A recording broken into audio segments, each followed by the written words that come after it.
Hello प्यारे student, आप सभी का स्वागत है हमारे यूट्यूब चैनल लेट्स डिस्कस में। डियर स्टूडेंट, जैसा कि स्क्रीन पर देख रहे हैं, आज हम डिस्कस करने जा रहे हैं क्लास 9 का सब्जेक्ट हमारा विज्ञान होगा, जो कि असेसमेंट वर्कशीट नंबर हमारा 5 है और ये 16 सितंबर 2021 के लिए है। तो डियर स्टूडेंट, इस वर्कशीट को सबसे पहले आप खुद से कीजिए, उसके बाद आप आंसर यहाँ से मैच कर सकते हैं। तो चलिए स्टार्ट करते हैं। पादप कोशिका में कोशिका भित्ति का मुख्य घटक क्या होता है? तो उसमें सेलुलोज होता है। क्या होता है? सेलुलोज होता है। आपको ऑप्शन भी बताते जा रहे हैं और आप इसे जो है ना एक एक करके नोट डाउन कर लीजिएगा, ठीक है। क्या है? सेलुलोज होता है। फलों और फूलों में रंग किस लवक द्वारा प्रदान होता है? तो उसमें जो है ना फलों और फूलों में जो रंग जो है ना प्रदान होता है डियर स्टूडेंट, वो प्रदान होता है क्रोमोप्लास्ट के द्वारा। किसमें? क्रोमोप्लास्ट। निम्न में से कौन प्याज की कोशिका में तो उपस्थित होता है लेकिन कपोल यानी चीक कोशिका में नहीं होता? तो कोशिका भित्ति डियर स्टूडेंट। क्या होगा? कोशिका भित्ति। तो आपका पहला का ऑप्शन नंबर सी है, दूसरा का ऑप्शन नंबर बी है और तीसरा का ऑप्शन नंबर ए है, राइट। अब नेक्स्ट देखेंगे डियर स्टूडेंट।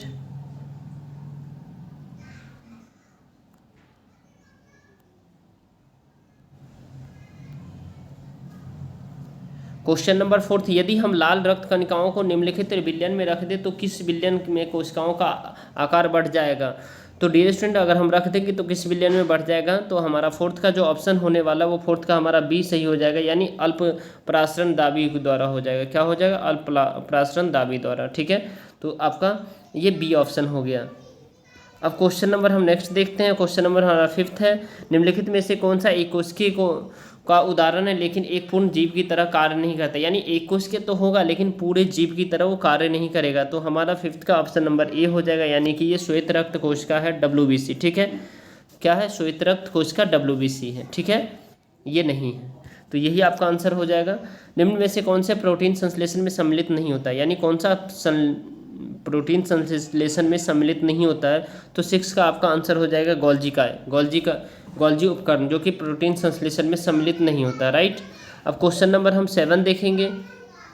क्वेश्चन नंबर 7 हमारा है, एक ऐसा कोशिका भी विभाजन जिसमें विभाजन के बाद गुणसूत्रों की संख्या आधी रह जाती है, वो क्या कहलाता है? तो वो जो डियर स्टूडेंट कहलाता है हमारा अर्धसूत्री कोशिका विभाजन कहलाता है। और निम्नलिखित कोशिका अंगक में कौन कोशिका की आत्मघाती थैली कहा जाता है? तो लाइसोसोम को कोशिका की आत्मघाती थैली कहा जाता है। तो इसका ऑप्शन नंबर आपका सी हो जाएगा, राइट।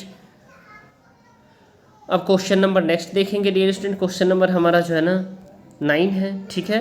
9 क्वेश्चन हमारा है, जो निम्नलिखित में से यानी अभिकथन और कारण दिए गए हैं। तो आई होप कि आपको ये अभिकथन कारण ये सब पता चल गया होगा, ठीक है। तो ये देखिए, ए तब सही होगा जब अभिकथन और कारण दोनों सही होगा, और अभिकथन का कारण व्याख्या कर रहा होगा। बी तब सही होगा जब अभिकथन और कारण दोनों सही होगा, और कारण अभिकथन की व्याख्या नहीं कर रहा होगा। ए और सी तब सही होगा जब अभिकथन सही होगा और कारण गलत होगा। डी तब सही होगा यानी अभिकथन गलत होगा और कारण सही होगा। तो चलिए हम इसमें दोनों क्वेश्चंस को एक एक करके सॉल्व कर लेते हैं डियर स्टूडेंट। विषाणु वायरस एक प्रोकैरियोटिक कोशिका है?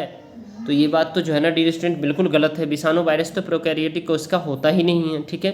तो ये बात तो बिल्कुल गलत है। विषाणु केवल अपने होस्ट मेजबान में जीवित होता है। विषाणु न तो प्रोकैरियोटिक है और न ही यूकैरियोटिक है। बिल्कुल ये बात सही है, ठीक है। तो आपका ऑप्शन नंबर डी से करेक्ट हो जाएगा, ठीक है। कौन सा? डी। अभिकथन है, माइटोकॉन्ड्रिया को कोशिका का बिजली घर कहा जाता है। बिल्कुल ये बात तो सही है, ठीक है।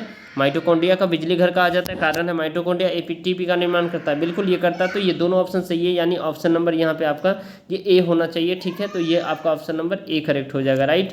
ये बी नहीं होगा, सी नहीं होगा और ये डी नहीं होगा, ठीक है। तो चलिए फिर मिलते हैं नेक्स्ट वर्कशीट में। तब तक के लिए bye bye, take care, have a nice day dear student.